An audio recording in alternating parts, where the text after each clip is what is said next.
ధరణి భూభారతి ఎన్ని చట్టాలు తీసుకొచ్చినా భూ రక్షణ కోసమే అని అధికార ప్రతిపక్ష పార్టీల పెద్దలు చెబుతున్నారు. అమలుకు సంబంధించిన విధి విధానాలు మాత్రమే వేరుగా ఉంటాయని, ఏం చేసినా పేదలకు సరైన న్యాయం చేయడమే లక్ష్యం అంటున్నారు. ధరణి భూభారతి చట్టాల మధ్య అంతులేని తేడా ఉందని చెబుతున్నారు. ROR 2020 అమల్లోకి వచ్చాక చట్టం గురించి మాత్రమే చర్చ జరిగింది. అమలుకు సంబంధించిన విధి విధానాలు బయటికి రాలేదు, ఎక్కడ డిస్కషన్ కూడా జరగలేదు. కానీ ప్రస్తుతం భూభారతి అమల్లోకి వచ్చాక జోరుగా చర్చ సాగుతోంది. ప్రస్తుత చట్టాల మధ్య తేడా సుస్పష్టమనే అభిప్రాయం కూడా వ్యక్తమవుతోంది.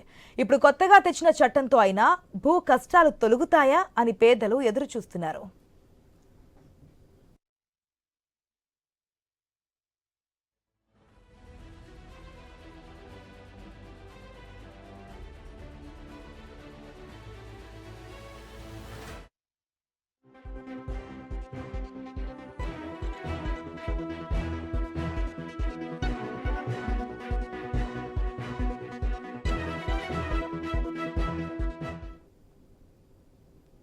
భూభారతిలో అధికార వికేంద్రీకరణ జరగలేదని కొందరు విమర్శిస్తున్నారు. తహసీల్దార్లకు ప్రస్తుతం ఉన్న రిజిస్ట్రేషన్, మ్యూటేషన్, విరాసత్ అధికారాలు మాత్రమే ఉన్నాయని, కొత్తగా ఏమీ ఇవ్వలేదని వాదిస్తూ ఉన్నారు.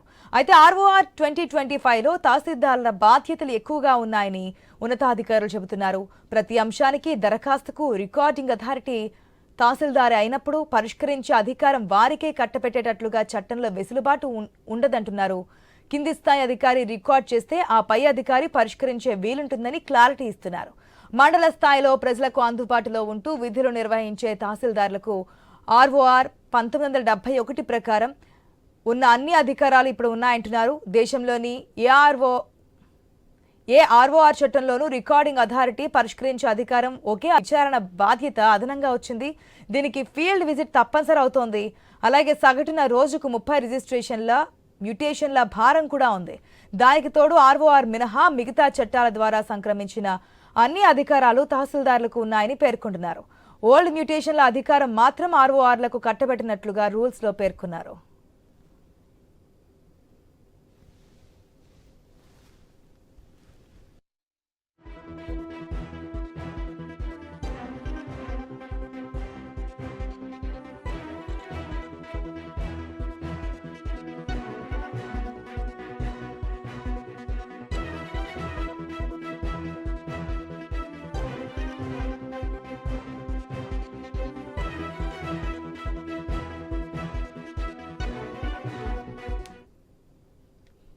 గతంలో BRS పార్టీ అధికారంలో ఉన్నప్పుడు ధరణి పోర్టల్ అనేది మనందరికీ తెలిసిన విషయమే. రిజిస్ట్రేషన్లకి, భూములకు సంబంధించినటువంటి ఏ అంశాలకైనా సరే. సో కాంగ్రెస్ పార్టీ అధికారంలోకి రాకముందే చెప్పిన అంశం ఏంటంటే ధరణి పోర్టల్లో అనేక అక్రమాలు జరిగాయి, అవినీతి జరిగింది, మేము వస్తే బంగాళాఖాతంలో వేస్తామని చెప్పారు. సో అధికారంలోకి వచ్చిన తర్వాత ఇంత గ్యాప్ తర్వాత భూభారతి పోర్టల్ని తీసుకొచ్చారు. ఇప్పుడు ఏదైనా సరే సమస్యకు పరిష్కారం అవుతుంది, భూమికి సంబంధించి రైతులకి ఎటువంటి కష్టం ఉండదంటూ కూడా చెప్తున్నటువంటి సిచ్యువేషన్. దీనికి సంబంధించి మరిన్ని అప్డేట్స్ మా స్పెషల్ కరెస్పాండెంట్ సునీల్ ద్వారా తెలుసుకుందాం. సునీల్, భూభారతి పోర్టల్ని కూడా స్టార్ట్ చేశారు. పైలట్ ప్రాజెక్టుగా 4 మండలాల్లో ఈ రోజు మంత్రి పొంగులేటి శ్రీనివాసరెడ్డి కూడా స్టార్ట్ చేసినటువంటి సిచ్యువేషన్, డీటెయిల్స్ ఏంటి?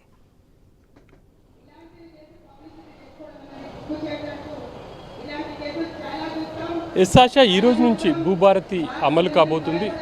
రాష్ట్ర వ్యాప్తంగా 4 జిల్లాల్లో 4 మండలాలను పైలట్ ప్రాజెక్టుగా ఎంపిక చేశారు. నారాయణపేట జిల్లా మద్దూరులో, అదేవిధంగా ఖమ్మం జిల్లా నేలకొండపల్లి, ములుగు జిల్లా వెంకటాపూర్, కామారెడ్డి జిల్లా లింగంపేట, ఈ 4 జిల్లాల్లోని 4 మండలాల్లో ఈ రోజు నుంచి క్షేత్రస్థాయిలో భూభారతి అమలు కాబోతుంది. కాసేపటి క్రితమే నారాయణపేట మద్దూరులో మంత్రి పొంగులేటి శ్రీనివాసరెడ్డి కూడా పార్టిసిపేట్ చేశారు. అక్కడ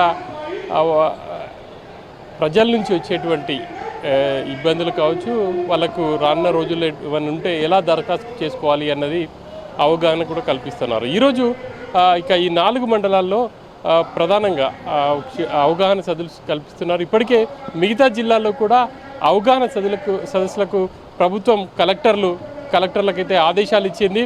ఇక కలెక్టర్లు చాలా జిల్లాల్లో నిన్న తహసీల్దార్తో ప్రత్యేకంగా సమావేశమయ్యారు. వాళ్ళకు భూభారతి అమలు గురించి దిశానిర్దేశం చేశారు. ఇక ప్రతి మండలంలో జరిగే కార్యక్రమంలో కలెక్టర్ పాల్గొనాలి అని చెప్పేసి కూడా ప్రభుత్వం ఆదేశించింది. ఆ మేరకు కలెక్టర్లు కూడా కార్యాచరణనైతే రూపొందించుకుంటున్నటువంటి సిచ్యువేషన్ ఉంది. ఇంకా ధరణి 2020లో తీసుకొచ్చారు. గత కొద్ది రోజులుగా ధరణికి సంబంధించి చాలా సమస్యలు ఎదుర్కొన్నారు రైతులు. పూర్తి స్థాయిలో వాళ్లకు న్యాయం జరగలేదు. ఇదే అంశాన్ని గత ఎన్నికల ముందు కాంగ్రెస్ పార్టీ సీరియస్గా ఫోకస్ చేసింది. తాము అధికారంలోకి వస్తే ధరణిని బంగాళాఖాతంలో కలిపేస్తాం, ఖచ్చితంగా తాము కొత్తగా ఆర్ఓఆర్ చట్టాన్ని తీసుకొస్తామని చెప్పింది. అనుకున్నట్టుగానే కాంగ్రెస్ పార్టీ అధికారంలోకి వచ్చిన తర్వాత దాదాపుగా ఏడాదిన్నర తర్వాత కొత్త ఆర్ఓఆర్ చట్టాన్ని అయితే తీసుకొచ్చింది. ఆర్ఓఆర్ 2025 చట్టం ఇంకా ఇటీవల గవర్నర్ ఆమోదం కూడా పొందింది. అమలుకు ప్రభుత్వం నిర్ణయించింది. 2 రోజుల క్రితం భూభారతిని సీఎం అఫీషియల్గా లాంచ్ చేశారు. ఇక ఈ భూభారతికి సంబంధించి ఎక్కడ కూడా ఎటువంటి ఇబ్బందులు రాకుండా వచ్చే 100 ఏళ్లకు సంబంధించింది కాబట్టి ఖచ్చితంగా ఏమైనా సమస్యలు ఉంటే మొదట్లోనే వాటికి పరిష్కారం చూపెట్టాలని చెప్పేసి ప్రభుత్వం అధికారులకు సూచనలు చేసిన నేపథ్యంలో ప్రస్తుతం రాష్ట్ర వ్యాప్తంగా కూడా 4 మండలాల్లో ఇప్పుడు పైలట్ ప్రాజెక్టు కొనసాగుతుంది అని చెప్పాలి. ఇక ఈ రోజు నుంచి రైతులకు అవగాహన కల్పించడమే కాకుండా రైతుల సమస్యలను స్వయంగా తహసీల్దార్ తెలుసుకొని వాటి పరిష్కారం దిశగా కృషి చేసే అవకాశం అయితే ఉండబోతుందనే చెప్పుకోవాలి. ఇక ఈ సమస్యలన్నిటికీ ఈ 4 మండలాల్లో అమలు చేసిన తర్వాత అక్కడ ఉన్నటువంటి సమస్యలు కావచ్చు, రైతుల నుంచి వచ్చినటువంటి దరఖాస్తులను పూర్తి స్థాయిలో పరిశీలించి ఆ తర్వాత మిగతా జిల్లాల్లో ఈ భూభారతిని అమలు చేయబోతున్నారు. ఇక అక్కడ కూడా సమస్యలు ఏమైనా ఉంటే ఖచ్చితంగా ఇటు దరఖాస్తు చేసుకోవాలని చెప్పేసి అయితే అధికారులు సూచిస్తున్నారు. జూన్ మొదటి వారం నుంచి రాష్ట్ర వ్యాప్తంగా అమలు చేస్తామని చెప్పేసి ఇప్పటికే అధికారులు అయితే ఇటు అధికారులు కావచ్చు, ప్రభుత్వం కూడా ప్రకటించింది. ఆ మేరకు పూర్తి స్థాయి కసరత్తు అయితే పూర్తయిందని చెప్పాలి. ఒకవైపు భూభారతికి సంబంధించి కసరత్తు పూర్తయింది, అమలు చేస్తామని చెప్పేసి చెప్పినప్పటికీ క్షేత్రస్థాయిలో మళ్ళీ పైలట్ ప్రాజెక్టుగా ఇప్పుడు ఆ కార్యక్రమాన్ని చేపట్టడం కొంత విమర్శలకైతే తావిస్తుంది అని చెప్పాలి. పూర్తి స్థాయిలో రైతుల సమస్యలకు పరిష్కారం చూపుతామని చెప్పేసి ప్రభుత్వం చెప్తూనే మళ్ళీ పైలట్ ప్రాజెక్టుగా అని చెప్పేసి చెప్పడం ఏంటి అని చెప్పేసి కూడా కొంతమంది అయితే విమర్శిస్తున్నారు. ఇక ప్రభుత్వం నుంచి మాత్రం స్పష్టంగా ఒకటే చెప్తున్నారు, రానున్న రోజుల్లో ఇక మిగతా జిల్లాల్లో ఇబ్బంది లేకుండా ఉండడం కోసమే పైలట్ ప్రాజెక్టుగా అమలు చేస్తున్నాం. ఆ పైలట్ ప్రాజెక్టులో వచ్చినటువంటి దరఖాస్తులను అన్నిటిని కూడా క్షుణ్ణంగా పరిశీలించి రికార్డులను వెరిఫై చేసి ఆ తర్వాత మిగతా జిల్లాల్లో కూడా అటువంటి సమస్యలు లేకుండా భూభారత్లో చూస్తామని చెప్పేసి అయితే చెప్తున్నారు. ఇక భూభారత్ ద్వారా రికార్డుల నిర్వహణ కూడా ఉంటుంది. గతంలో ధరణికి అసలు క్వశ్చన్ చేసే అవకాశం లేకుండా పోయింది. ఇక రైతులకు ఏదైనా సమస్య ఉంటే నేరుగా కోర్టుకు వెళ్లాల్సిన అవసరం ఉండేది. కానీ ఇప్పుడు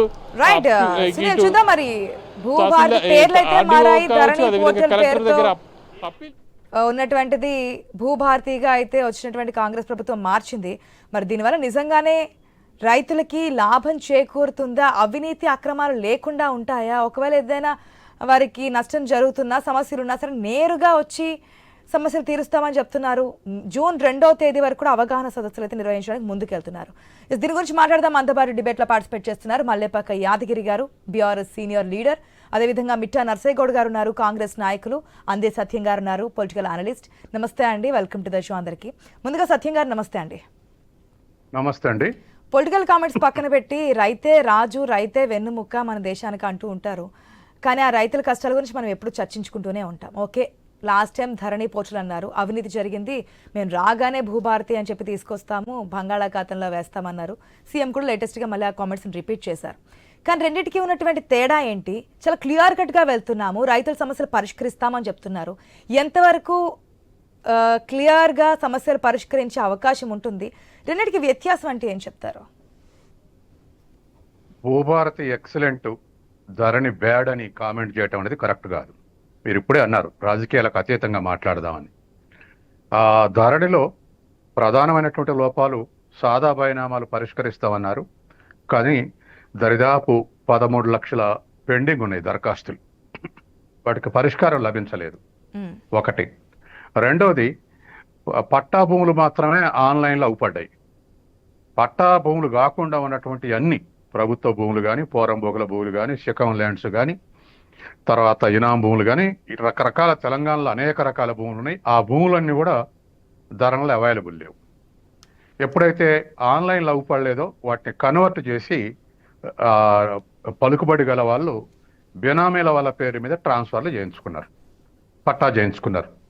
దరిదాపు అది నిజమా కాదా, అది రాజకీయ ఆరోపణ లేదా అని చూస్తే నేను ఈ మధ్య సిరిసిల్లలో ఒక 4 రోజులు ఉన్నా. సిరిసిల్లలో దరిదాపు 200 ఎకరాలు అట్లా ఇల్లీగల్గా ట్రాన్స్ఫర్ చేసినాయి. పోలీసు కేసులు పెట్టి వెనక్కు తీసుకున్నారు. వెనక్కు తీసుకుంటుంటే మిగతా వాళ్ళు కూడా పట్టా చేయించుకున్న వాళ్ళు కేసులో తేవద్దండి, నేను కూడా 2 ఎకరాలు చేయించుకున్నా, నాకు ఈ భూమి వద్దని సరెండర్ చేశారు రైతులు వచ్చి. అంటే పట్టా భూములు కాకుండా ఉన్నటువంటి మిగతా భూములు అన్నీ కూడా పలుకుబడి గల వాళ్ళు బినామాల పేరు మీద ఇటువంటి ట్రాన్స్ఫర్లు పట్టాలు చేయించారు. ఇది రాష్ట్ర వ్యాప్తంగా జరిగింది. రంగారెడ్డి, హైదరాబాద్లో ఇంకా ఎక్కువ జరిగింది. ఎకరం 4-5 కోట్ల నుంచి 10 కోట్ల మధ్య ఉన్నది కాబట్టి దరిదాపు 25,000 ఎకరాలు అట్లా రిజిస్ట్రేషన్ చేయించుకున్నారు. సుమారు 1,00,000 కోట్ల దాని విలువ. ఇది ధరణిలో జరిగినటువంటి ప్రధానమైనటువంటి నష్టం. ఇది వక్ఫ్ భూములను కూడా కాజేశారు కొన్ని చోట్ల, అవి కూడా బయటకు వస్తాయి. ఎవరు చేసినా, ఏ పార్టీ సంబంధం ఉన్నా, ఐఏఎస్లా, రెవెన్యూ వాళ్ళ, లేకపోతే పోలీసులా, లేకపోతే ప్రతిపక్ష అధికార పక్ష నాయకుల, ఎవరన్నది ఇప్పుడే మనం అనవసరం కామెంట్. కానీ చేయించుకున్నది 25,000 ఎకరాల మండల ఆఫీసులో ల్యాండ్ ట్రాన్స్ఫర్ అయితే అమ్మితే కొనుగోలుదారులు ట్రాన్స్ఫర్ కావటం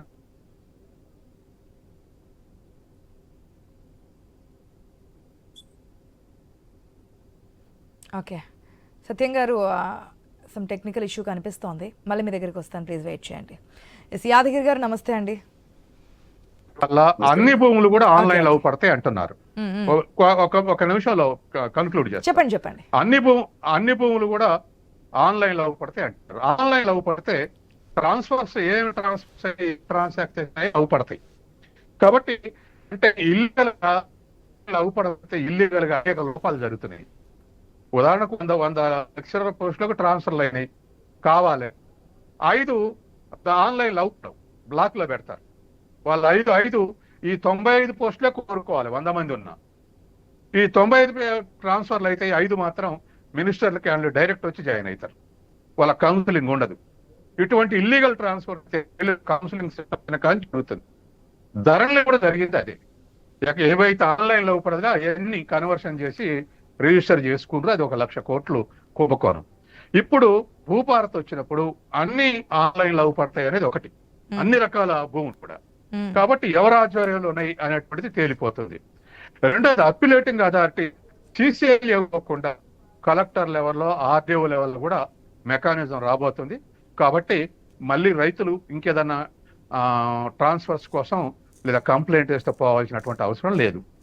యథావిధిగా మండల్ లెవెల్లో ట్రాన్స్ఫర్ అయితే భూమి అంటే పట్టా అయితే మ్యూటేషన్ అయితే ఆడ తగాదా వస్తే అప్లేటింగ్ అథారిటీ మాత్రం ఆర్డీఓకు తర్వాత కలెక్టర్కు దించారు పవర్స్ని సిసిఐ నుంచి. కాబట్టి అంతా మంచిగా జరుగుతుందని చెప్తున్నారు. అయితే పైలట్ ప్రాజెక్ట్ని తప్పు పట్టకూడదు. ఎందుకంటే ఏదైనా రీసెర్చ్లో నేను ఒక సోషల్ సైన్స్ రీసెర్చర్గా చెప్తున్నాను. ఏదైనా విషయం రీసెర్చ్ చేయాలన్నప్పుడు అసలు ప్రైమరీగా క్వశ్చనియర్నే ప్రీ టెస్టింగ్ అంటారు. అంటే పోయి విలేజ్లో సర్వే చేసి ఏమేమి లోపాలు ఉన్నాయో తేల్తాయి. ఆ లోపాలు సవరించుకొని మళ్ళీ క్వశ్చన్స్ రాసి మళ్ళీ సర్వే చేస్తారు. అట్లా ఇప్పుడు అమలు చేసేటప్పుడు రాష్ట్ర వ్యాప్తంగా ఒకేసారి అమలు చేస్తే దాంట్లో ఉన్నటువంటి తప్పులు ఏమిటో సవరించుకునే అవకాశం ఉండదు. ఇప్పుడు 4 మండలాల్లో పైలట్ ప్రాజెక్ట్ పెట్టడం వల్ల రేపు మనం థియరిటికల్ గా ఎంత నాలెడ్జ్ ఉన్నాయండి మనకు, అందులో రెవెన్యూ ఐఏఎస్ ఉన్నాయండి, ప్రొఫెసర్స్ ఉన్నాయండి, కానీ ప్రాక్టికల్ గానే లోపాలు. సత్యం గారు, ఒకటి మనం ఏదైనా ఒక పని లేదంటే ఒక ప్రాజెక్ట్ కానీ ఇటువంటి ఏదైనా స్టార్ట్ చేసినప్పుడు ప్లస్ తో పాటు మైనసెస్ కూడా ఉంటాయి. మనకి ధరణి పోర్టల్లో జరిగినటువంటి మైనస్ తెలుసుకున్నాం, భూభారతిలో ఉన్నటువంటి పాజిటివ్స్ చూసుకున్నాం. భూభారతిలో కూడా ఏదైనా రైతులకి నష్టం చేకూర్చేటువంటి అంశాలు ఏదైనా ఉన్నాయా?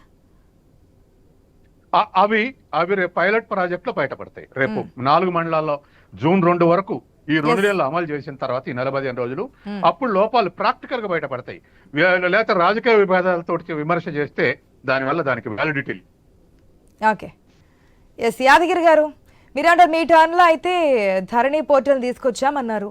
ఆ ధరణి పోర్టల్ అనేక అవకతవకలు, ఎక్కడ ఏం జరిగాయి, ఏదున్నా సరే రైతులకు అన్యాయం జరిగిందని చెప్పి అధికారంలోకి రాకముందు, అధికారంలోకి వచ్చిన తర్వాత కాంగ్రెస్ పార్టీ చెప్తూనే ఉంది. అన్న దాని ప్రకారం భూభారతిని ప్రవేశపెట్టడం 4 మండలాల్లో కూడా పైలట్ ప్రాజెక్టుగా ఈరోజు స్టార్ట్ చేయడం జరిగింది. జూన్ 2 వరకు కూడా దీని గురించి సదస్సులు కానీ ప్రజల అవగాహన సదస్సులు కానీ ఇవన్నీ నిర్వహించడం జరుగుతుంది అంటున్నారు. మీ అభిప్రాయం ఏంటి ఈ భూభారతికి సంబంధించి?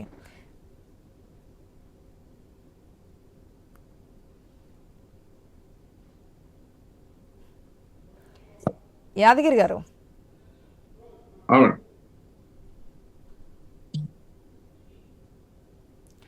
యాదగిరి గారిని ఆడియో వినిపిస్తుందండి? వినిపిస్తుంది కొంచెం ఏదో. ఓకే, ఏంటి భూభారతికి సంబంధించి మీ అభిప్రాయం ఏంటి అపోజిషన్ పార్టీగా? ముందుగా మీకు ప్యానల్లో ఉన్న వారికి ఐ న్యూస్ ప్రేక్షకులకు నమస్తే. భూభారతి అనేది ఎందుకు తీసుకొచ్చారు అనేది కాంగ్రెస్ పార్టీ వాళ్ళు చెప్పాల్సిన అవసరం ఉన్నది.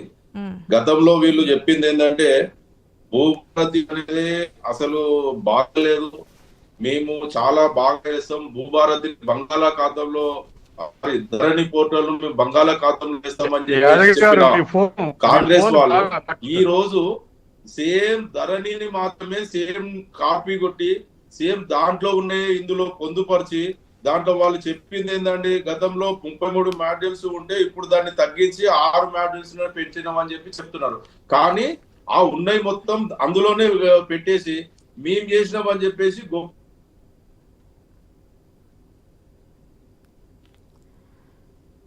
ఓకే, సమ్ టెక్నికల్ ఇష్యూ అయితే కనిపిస్తోంది సిగ్నల్కి సంబంధించి.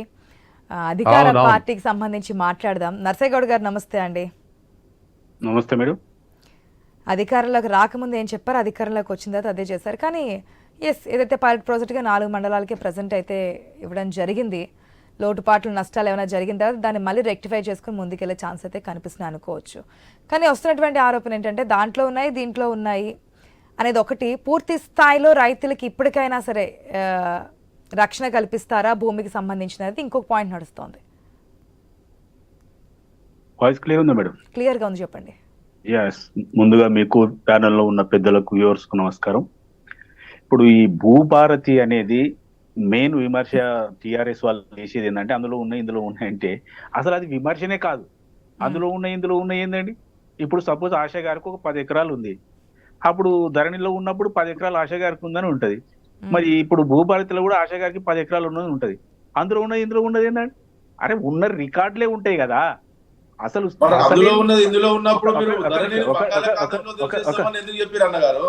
ఒక నిమిషమే, నేను మాట్లాడేది వింటే కదా నీకు అర్థమయ్యేది. ఫస్ట్ నేను మొదలు పెట్టక ముందే నువ్వు సెట్ అయ్యారు ఎట్లా? నేనేమంటున్నా, ఈ రాష్ట్రంలో ఉన్న రికార్డ్స్ ఎట్లనైనా ఉంటాయి, కానీ మేను వీళ్ళు చేసినటువంటి ధరణికి మాకు తేడా ఏంటంటే వీళ్ళు చేసినప్పుడు ఏంటంటే అనుభవదారు కాలం ఫస్ట్ తీసేసి చాలా మందికి అన్యాయం చేసేసిరు. మళ్ళీ అనుభవదారు కాలం తీసేయడం వల్ల ఆ భూములు ఎప్పుడో వెనకట అమ్ముకున్నటువంటి దొరలకు దాతలకు దేశముఖులకు వెళ్ళిపోయి వాళ్ళు మళ్ళీ అమ్మకానికి పెట్టుకున్నారు. అంటే ఒక 30-40 ఏండ్ల కింద కొనుక్కొని సాదా బైనామా మీద కొనుక్కొని కాస్తు చేసుకున్నటువంటి రైతులు పూర్తిగా నష్టపోయారు, దొరలు లాభపడ్డారు. దొరల తెలంగాణను ఎస్టాబ్లిష్ చేయడానికి ప్రయత్నం చేసినట్టుగా లక్షల కోట్ల రూపాయలు చేతులు మారినట్టుగా కనిపిస్తుంది. ఒకటి. నెంబర్ 2 ఏంటంటే ధరణిలో ఏదైనా ఒక సమస్య వచ్చింది, ఏది మొటేషన్ సమస్య, లేకపోతే ఒకరి భూమి ఒకరికి వెళ్ళిపోయింది. ఇప్పుడు అంతెందుకండి, నేను కూడా బాధితున్నే, మా తమ్ముడు కూడా అమ్మిండు, ఒక 5 ఎకరాలు అమ్మిండు. అమ్మితే ఏం జరిగిందంటే ఫస్ట్ అగ్రిమెంట్ చేసుకుని అడ్వాన్స్ ఇస్తారు. ఏదో చిన్న మాట వచ్చిన తర్వాత కొద్దిగా గ్యాప్ వచ్చిన తర్వాత ఈ ధరణి వస్తే మాతోటి సంబంధం లేకుండా వాళ్ళు రిజిస్ట్రేషన్ చేసుకున్నారు. మాతో సంబంధమే లేదు, మా సంతకం లేదు, మేము పోలేదు, వాళ్ళు పిలువలేదు. దొంగతనంగా అది నోటీస్ ఇచ్చినట్టు అక్కడనే అంటించుకున్నారు, ఖతం చేసింది. మాకు తెలిసి మేము పోయిన తర్వాత ఎంఆర్ఓ గారు ఏమంటారంటే, చూడండి మా చేతుల కరెక్షన్ అథారిటీ లేదు, మీరు ఏమన్నా ఉంటే ఆ కలెక్టర్ తప్పు పెట్టాలి, లేకపోతే సీసీఎల్ పోవాలి, లేకపోతే కోర్టు పోవాలని స్పష్టంగా చెప్పాడు. మరి గత 40 ఏండ్లుగా రాజకీయాలలో ఉండి ward member, MPTC, ZPTC, MLA contest చేసి హైకోర్టు అడ్వకేట్ గా చేసి అపారమైన అనుభవం ఉండి ఇన్ని సమస్యలు పరిష్కరించిన నాకే దిక్కులేదు అక్కడ. మరి ధరణిలో సామాన్య రైతుకు ఏం దిక్కున్నది? ఎక్కడ వీళ్ళు చేసిండ్రు? అపిలేట్ అథారిటీ లేకుండా చేసిండు, ఆ ట్రిబ్యునల్ లేకుండా చేసిండు. కానీ మేము చేసినటువంటి ఈ సిస్టంలో భూభారతిలో ఎప్పుడైతే తప్పుడు ఇన్ఫర్మేషన్ ఎంటర్ అవుతుందో ఆ పోర్టల్ కు, ఆ రోజు నుండి 1 year లోపల దాన్ని కరెక్ట్ చేసుకోవడానికి అప్పిలేట్ అథారిటీ ఉంది. గ్రామంలో జరిగితే ఎంఆర్ఓ ఆఫీసులో జరిగితే ఆర్డీఓకి ఆర్డర్ జరిగితే కలెక్టర్ కాంచెలి సిసిఎల్కి పోయే మీ టార్గెట్ ఈ అవకాశము ఇయర్ నెక్స్ట్ భూభారతి ఇయర్ నుంచి అయితే మీరు ఉన్నటువంటి 5 సంవత్సరాలు కాదు 100 years పాటు దీన్ని కొనసాగించే విధంగా నే- దీన్ని నే- రూపకల్పన చేయాలంటున్నారు అంటే- సీఎం. ఎస్ ఆశ గారు, నేను అదే చెప్పదలుచుకున్నా. ఏంటంటే ఈ సిస్టము ఈ మొత్తం ఇవాళ క్రియేట్ అయింది కాదు. మనకు భూములు ఉన్నప్పటి నుంచి కూడా ఈ సిస్టము, అప్పుడు పటేల్ పట్వారు ఉన్నప్పుడు సిస్టము కొన్ని తప్పులు జరిగితే దాన్ని కరెక్ట్ చేసుకుంటూ వచ్చారు. ఈ రోజు ఏంటంటే మెయిన్ గా ఒక ఎక్స్ అనే రైతుకు భూమి ఉంటే ఆ భూమికి హద్దులు ఉండాలి, దానికి మ్యాప్ ఉండాలి, దాని పేరు మీద పట్టా ఉండాలి, అది సేఫ్ గా ఉండాలి, వాళ్ళకి ఇబ్బంది ఉండొద్దు అనే ఒక కాన్సెప్ట్ మీద మేము ఈ భూభారతి తీసుకొచ్చినాం. అదే ధరణిలా ఎవరు ఉండవలసిన అవసరం లేదండి. ఆన్లైన్ లో లేని మేము తీసేసుకుంటాం. కబ్జాలు అది అనుభవదారు కాలం తీసేస్తాం, మొత్తం దొరలకి ఇచ్చేస్తాం. ఎవరికైనా సమస్య వస్తే మాకు తెలియదని చెప్పేస్తాం. వాడు అటే పోతాడు, 4 రోజులు ఏడ్చి కూర్చున్నాడు, మాకు సొంతం అవుతుంది, కొన్ని లక్షల కోట్ల రూపాయల దందా జరిగింది అనేది వాస్తవం. కాబట్టి ఈ రోజు అప్పిలేట్ అథారిటీస్ ఉన్నాయి. సమస్య నర్సగౌడ్ గారు మీకు మీరే ఎగ్జాంపుల్ చెప్పారు కాబట్టి మీరు ఏదైతే నష్టపోయినటువంటి ల్యాండ్ పొలం ఏదైతే ఉందో ఈ భూభారతి చట్టం ద్వారా మీరు మళ్ళీ తిరిగి తెచ్చుకునే అవకాశం ఉందా? 100% అండి, 100% అప్పిలేట్. ఇప్పుడు అప్పిలేట్ పోతాం, మేము ఆల్రెడీ కోర్టు పోయినాం. మళ్ళీ అవసరం ఉన్న అన్ని రెమెడీస్ తీసుకుంటాం. ఇప్పుడు అంతకుముందు చెప్పుకోవడానికి ఎవరికి లేదు కదా. ఎంఆర్ఓ క్లియర్ గా చెప్పిండు, సార్ మా దగ్గర అధికారాలు ఏమీ లేవు, జరిగింది తప్పు వాస్తవమే, మీరు పోవాల్సింది ఏంది, కోర్టుకు పోవాలి. అంటే ఒక సామాన్య రైతు, ఒక ఎకరం ఉన్న రైతు కోర్టు పోయి అయిపోయే వరకు ఈ ఎకరం సున్నా. సో ఇప్పుడు చిన్న సన్నకారు రైతులందరూ కూడా ఈ భూభారతి ద్వారా న్యాయం పొందుతారంటున్నారు. రిజిస్ట్రేషన్ చేసినప్పుడు ఆ సర్వే మ్యాప్ కూడా ఇప్పుడు ఉంటది, హద్దులు నిర్ణయించడం జరుగుతుంది. ఆ హద్దులతో సహా అంటే సర్వే చేసి హద్దులు నిర్ణయించి ఆ మ్యాప్ కూడా పెడుతూ రిజిస్ట్రేషన్ చేస్తారు. మొటేషన్ ఇచ్చినప్పుడు అది ఒకవేళ తాతలు తండ్రుల నుంచి వచ్చినటువంటి భూములు అయితే దానికి నెలల టైం పెట్టి నోటీసులు ఇచ్చి వాళ్ళందరినీ పిలిచి అప్పుడు చేస్తారు. అంటే నేను ఏమంటున్నా, సమస్య పరిష్కారం దిశగా భూభారతి ఉంది, సమస్యను క్రియేట్ చేసి అప్పనంగా దోచుకోవడానికి ధరణి ఉంది. కాబట్టి ఆ ధరణిలో అందరూ నష్టపోయిన భూభారతిలో అందరూ ఈ కష్టాలు తొలుగుతాయి. ఇంకొక కీలకమైన విషయం ఏంటంటే, ప్లీజ్ కంక్లూడ్. పైలట్ ప్రాజెక్ట్ గా పెట్టిరంటే నేను అంటున్నా, కాంగ్రెస్ ప్రభుత్వం ప్రజాపాలన చేస్తా ఉంది, ప్రజల కొరకు చేస్తుంది.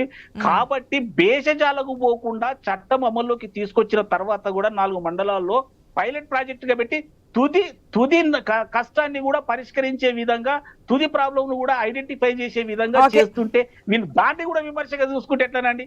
కాబట్టి భూభారతి అనేది ప్రతిపక్ష వర్షన్ కూడా తెలుసుకుందాం, సమయం తక్కువగా ఉంది కాబట్టి. నర్సగౌడ్ గారు ఒక నిమిషం. అందరికీ కూడా మంచిది, యాదగిరి గారు సేఫ్ గా సెక్యూర్ గా ఉంటారు. మేడం, ఇప్పుడు అన్నగారు చెప్పినట్టు భూభారతి చట్టం ప్రకారం యాజమాన్య హక్కుల కోసం చెప్తుడు కదా. భూభారతి చట్టం ప్రకారం అప్పిలేట్ కోసం గతంలో కలెక్టర్ మాత్రమే ఉండేది. ఇప్పుడు వీళ్ళు ఇచ్చింది ఏంటంటే ఎంఆర్ఓకు ఆర్డీఓకు మాత్రమే ఈ బాధ్యతలు అప్పయిపోయారు. గతంలో కలెక్టర్ కు ఈ బాధ్యత ఉండేది. దీని మీద మళ్ళీ ఒకవేళ ఏమైనా సమీక్ష చేసుకోవాలంటే ఇప్పుడు ప్రతి రిజిస్ట్రేషన్ కు సర్వే మ్యాప్ తప్పనిసరి అంటున్నారు. మరి సర్వే మ్యాప్ల కోసం ఒకవేళ దొరకనప్పుడు వీళ్ళకి ఏమైనా లావాదేవీల కోసం ఇంకా ఏమైనా లొసుకులు ఉంటాయి కదా. ఇప్పుడు వీళ్ళు కొత్తగా తీసుకొచ్చింది కూడా ఏంటంటే రైతులకు ఫీజుల మోత, భూభారతి చట్టం పేరుతోటి ఫీజులు మోగించారు. వాళ్ళకి ఏంటంటే మొటేషన్ కోసం 2500 రూపాయలు, కొత్త పాస్బుక్ కోసం 300 రూపాయలు కాంగ్రెస్ సర్కార్ కొత్తగా తీసుకొచ్చింది. ఇంకోటి ఇతర అప్పీల్ కోసం 1000 రూపాయలు ఫీజు దానికి దాన్ని అధికార పార్టీ నాయకులు వినియోగించుకుంటారంటున్నారు. అవును, ఖచ్చితంగా కదా. వాళ్ళ లీడర్లు కానీ వాళ్ళు లూపోల్స్ ను వినియోగించుకొని సర్వే మ్యాప్ కోసం అని చెప్పి ఏ పార్టీ అధికారంలో ఉన్న రైతులకు మాత్రం జరిగేదేం లేదు. మా నాయకుడు కేసీఆర్ గారు ఎవరికి రైతులకు అన్యాయం జరగకుండా డైరెక్ట్ గా రైతులకు న్యాయం కోసమే చేసిండు. కానీ ఇప్పుడు వీళ్ళు ఏంటంటే వాళ్ళు మీరేంటారు, ధరణి పోర్టల్ ద్వారా అసలు ఎక్కడ అన్యాయం జరగలేదంటారా? ఎవరి భూములు నష్టపోవడం కానీ ఏది జరగలేదంటారా? ఇప్పుడు మీరు అధికారంలో ఉన్నప్పుడు ధరణి పోర్టల్ ద్వారా మా ప్రభుత్వం ఉన్నప్పుడు ఎక్కడ అన్యాయం జరగలేదు. ఒకవేళ ఎక్కడైనా చిన్న లోటుపాట్లు ఉంటే సవరించుకునే అవకాశం ఉండే. కానీ ఇప్పుడు వీళ్ళు చెప్తారు కదా, దీనికి ఇప్పుడు ఏం చెప్పిండైనా దీని భూ సమస్య పరిష్కారం కోసం ట్రిబ్యునల్ ఏర్పాటు చేస్తా అన్నాడు. మరి ఎందుకు దాని మీద ఏం ట్రిబ్యునల్ గురించి ఏం మాట్లాడతలేరు, దాన్ని ఎందుకో ఆ అంశాన్ని పక్కన కాస్త వెయిట్ చేసి చూద్దాం ఏం పోయింది. అధికార పార్టీ 4 మండలాల్లోనే కదా స్టార్ట్ చేసిన పైలట్ ప్రాజెక్ట్ గా, ఒకవేళ ఆ 4 మండలాల్లో కూడా ఏదైనా తేడాలు వచ్చి సమస్యలు వస్తే రైతులు ముందుగా వచ్చేది మాట్లాడేది మీతోనే కదా, అప్పుడు ఇంకా క్లియర్ కట్ గా తెలుస్తుంది ఈ భూభారతి ద్వారా ఏం జరుగుతుంది, లాభమా నష్టం అనేది. మరొకసారి ఆ రోజు మళ్ళీ మాట్లాడదాం. జూన్ 2వ తేదీ వరకు కూడా అవగాహన సదస్సులను ఏర్పాటు చేస్తున్నారు భూభారతికి సంబంధించి. ఆ రోజు నాడు మళ్ళీ క్లియర్ కట్ గా మాట్లాడదాం. Thank you so much debate లో పార్టిసిపేట్ చేసిన అందరికీ.